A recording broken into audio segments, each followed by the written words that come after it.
What's going on, everybody? Good afternoon. Hope you guys are doing well so far today. And we got a little bit of frivolous. We've got a little bit of the frivolous stuff to talk about here today concerning the NFL Pro Bowl, which I don't even think they're actually going to play this year. I think they're just going to go ahead and let the Pro Bowl rosters be selected and then not actually have a game.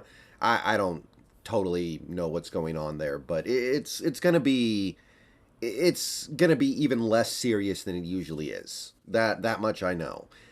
Although I kind of like it better this way because A, the Pro Bowl isn't fun to watch anyway, and two, it also means that the players who get selected to the Pro Bowl are going to be the players that deserve the Pro Bowl, not the players who are left when everybody who either has to or wants to sit out sits it out.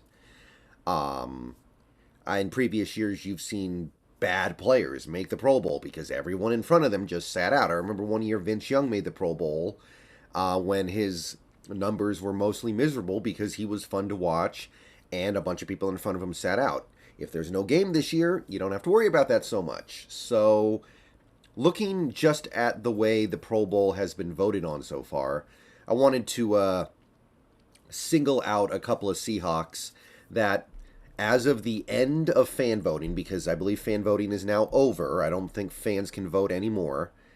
There are two Seahawks that lead the conference at their position. Two. You may remember a couple months ago I made a video about this, and we had three. Couple have fallen by the wayside. So let's go through it here. Let's take a look at what we got. First guy who fell out was Geno Smith. Jalen Hurts took his place. Jalen Hurts has the most votes of any quarterback in the NFC. Now, Geno will probably still make the Pro Bowl roster because you only have to be top three. And I do think Geno will probably end up being top three. His stats warrant it. His performance this year warrants it. But I will say, with the way the team has fallen off lately and the way Geno has become a little more turnover prone lately, it's fair that a guy like Jalen Hurts, who is quarterbacking a better offense and a much better team, he deserves it. So, no objection there. Geno is worthy of the Pro Bowl this year for whatever the Pro Bowl is worth. But I have no problem with it being said that a guy like Jalen Hurts, who is quarterbacking probably the best team in the NFL, is a little more deserving. So I expect that when the full Pro Bowl roster comes out, Geno will still make it. Jalen Hurts is going to be there. You might see Kirk Cousins there, but Geno belongs in the top three, but not top one. So that's the first Seahawk who has fallen out of the Pro Bowl top. This is, again, just the leading vote getters at each position for each conference. So the other guy who's fallen out is Jordan Brooks. I don't really have a whole lot to say about that one. Fred Warner is currently the leading vote getter for inside linebacker in the NFC. That's deserved. Jordan Brooks isn't even really good this year. Jordan Brooks is, at best, an average level player. He's not being put in a great situation this year. I understand there are some things going on with him that are not his fault, but there is no way in any universe that Jordan Brooks belongs anywhere near the Pro Bowl. He's just not that good. So I got no problem with that. I was happy for him on a personal level because it seems like he's a good guy, and I'm sure he's doing the best that he can. And if he wants to get some accolades this year, then of course I'm not going to deny him that. But he's clearly not the best inside linebacker in the conference. He's probably not even above average, especially after what he did in that Niners game where PFF basically said he couldn't walk 3 feet without tripping over his own legs the way they graded him. So yeah, Jordan Brooks, he may still make the Pro Bowl, but as of right now, he's not the top vote getter. Personally, I don't think he belongs anywhere near the Pro Bowl based off his actual play this year. So those two guys have fallen off. Let's talk about the two guys who are still here at the top. Number one, Tariq Woolen. Tariq Woolen, after the dust is cleared, is the number one vote getter at cornerback in the NFC. So even though Woolen's made mistakes, he had that one really bad mistake against the Niners in the Thursday night game. He had real problems tackling against the Panthers. He's still having an excellent rookie year, and it's still being recognized by the entire league. So Tariq Woolen currently sits with about 167,000 votes as of the end of the fan voting. Now, with that cool bit of news, with that cool accolade comes a little bit of a disappointment, and I know some Seahawks fans are getting really hung up on this. He did not have the most votes of any cornerback in the league. Sauce Gardner outstripped him by about 25,000, and Sauce Gardner is currently the leading vote getter in the NFL at the position. And Sauce Gardner, he was somebody who really cared about that. If you saw him on Twitter, he was somebody who was lobbying like, hey, Jets fans, I thought we were supposed to have a real fan base. Come on, get out there, retweet, vote for me. And he was, basically trying to really pound his chest about how great he thought he was. So Seahawks fans have, to a certain extent, taken it personally. I don't really care about that much. I will say I do think Woolen's probably having a better year than Sauce, but this is also, at the end of the day, not the important thing. The important thing is who's going to be better beyond this 1 year, right? Because odds are good right now. Seattle, New York, neither team's going to make the playoffs. The Jets, their playoff odds are actually a little worse than Seattle's. So at the end of the day, I'm looking at Tariq Woolen and I'm going, okay, he's having a great year, but our defense is terrible. How is he going to fit into the picture next year, the year after that, on and on and on, when we hopefully have a good defense? Where is Tariq Woolen going to fit in when we actually have a good defense? So if he gets a few less votes than a guy like a Sauce Gardner, who I still really like, by the way, and I still think is playing really well over there for the Jets, in a rookie year where neither guy's going to make the playoffs ultimately, I don't know. It's just not high on my list of priorities. I am interested to see who ends up winning Defensive Rookie of the Year because it's become a two-man race between those two guys, by and large. But some Seahawks fans obviously took this a little bit personally when Gardner rocketed up the vote list kind of in the last few weeks here when Woolen had a big lead.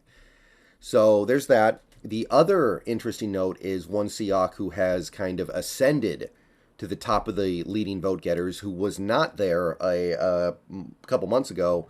It's Jason Myers.